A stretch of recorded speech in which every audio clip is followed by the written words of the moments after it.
Well, here's the first 750 mealworms. I can't actually see what's going on, but I can see the side, not through the camera.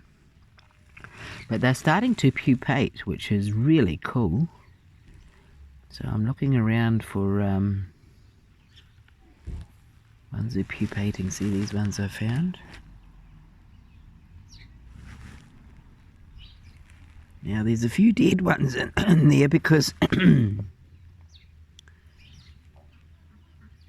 yeah, that one's still wiggling. See that one? Because sometimes they're not really worms, but the caterpillars. Oh, here's a little albino one. Sometimes the caterpillars will, if they're hungry, will scoff out and start eating the pupa ones because they can't move around at all. Well, it's not so much hungry, I think it's more of they're thirsty. Yeah, because they are cannibals. But anyway, that's the first. I've got me tea bags in there,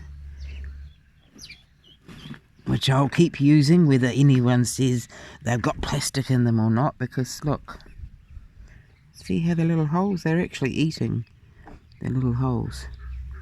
And the cheap tea bags that I buy would never. See? They're just paper.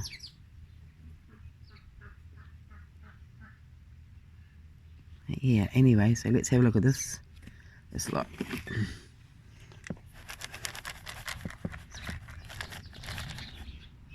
See? Okay, now we'll tip that in here.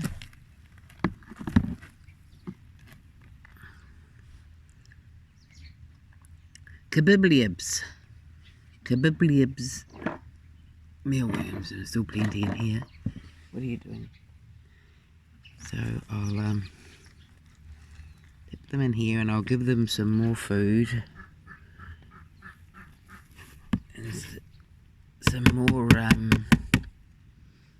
so see that stuff? I don't know if you can see it on the bottom there. It's little tiny round balls. Well, that's mealworm poo. And I think it's called frass or something like that. Frass. I've only ever seen it written. Anyway, that can be very good for plants because, of course, it's been through the gut. So of an insect. So yeah, I'll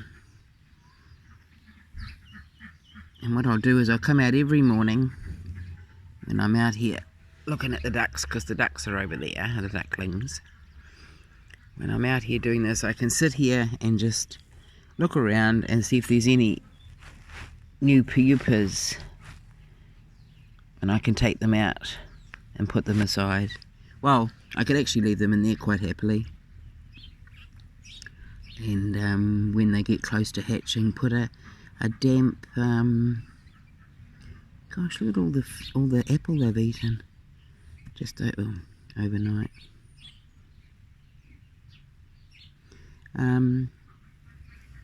When they're nearly ready to hatch, you just put a damp, see that all moving? Even when the worms actually disappear, the whole thing is just moving like this. So you can, oh, there's another one. Yeah, that one's still alive.